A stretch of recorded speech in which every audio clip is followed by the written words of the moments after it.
Hi, it's Josh Marshall from TPM Media. We are in a cab. We're going down 7th Avenue. We're going to the Personal Democracy Forum annual conference right now.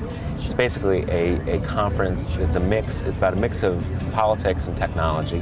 A bunch of big people are there today. Larry Lessig is giving the kickoff speech in the morning. Tom Friedman is there, a whole bunch of different worthies. I'm even going to be on a panel.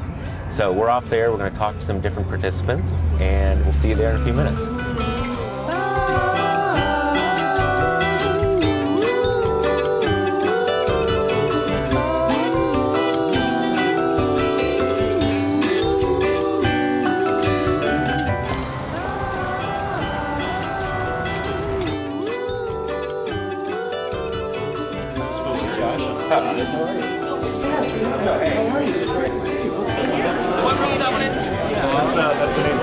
Hey, how are you? Nice to meet you.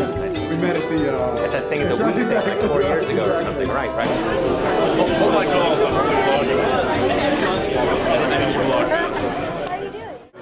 Hi, it's Josh Marshall from TPM Media. I'm here with Andrew Richey. Easy to say, not as easy to spell, but that's another story. We'll put the little chyron down here to show you how to spell his name.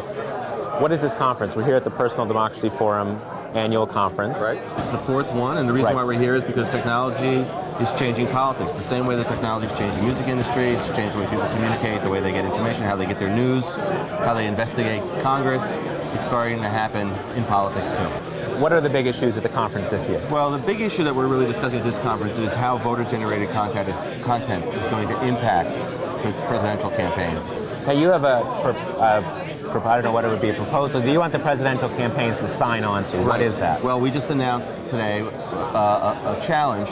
Who is America's first tech president? Which presidential candidate is going to be the first one to declare the internet a public good, come out strongly for net neutrality, help us get from no child left behind to every child connected, right? Commit to a $20 billion expenditure to make a broadband wireless blanket available and to guarantee the expansion of public wireless networks for use by the public. Right. And the creation of a national tech corps, sort of a national guard of technology people, so that in the event of an emergency or terrorist attack, you could organize people very quickly to deploy them so that they could rebuild communication networks, get our databases back up and running. So that's a lot to sign on to. These are real concrete programs that you're talking about. And the idea is to give very specific ideas and challenge the presidential candidates to either endorse them wholly or offer alternatives. Right. Technology is not being discussed. It's always viewed by the political establishment as a slice of the pie. Technology is really the pan. And on the web, Personal Democracy Forum. Our sites are personaldemocracy.com and techpresident.com, and at techpresident.com you can sign our petition calling for the presidential candidates to endorse our tech policy or to offer us something of their own that will get us into the 21st century faster than we're going now. Cool. Well, let's put the pedal to the metal. Great. Something like that. Thanks, Josh. Excellent, man. Great. Talk to you soon. You know, it went to the specific Falwell page. I don't think they even saw the front page of the site. Andrew Richey or Mika Sifrig are the guys who run this thing. Let's go in for you. Hey, it's Josh Marshall from TPM Media. We're here with Jeff Jarvis of PresVid. It's PresVid, right? PresVid, yes. And not just Buzz Machine, but PresVid. Yeah, all right, I guess I should hold my mic up so you can see. This is guerrilla. This is learning TV as you go. Yeah, exactly. So what are you doing here today? Watching the world change, watching the way candidates get elected change. I don't think we'll see it all this term around, but we're going to see the beginnings of all these huge changes coming up. And so I like to follow the election through the eyes of YouTube at PresVid. Right. And the candidates haven't even begun to do what they can do with this. I think we're seeing more work being done in Europe than here, but we've seen this spark of something brand new. The fact that the candidates chose to announce their campaigns online matters because, again, they set the agenda.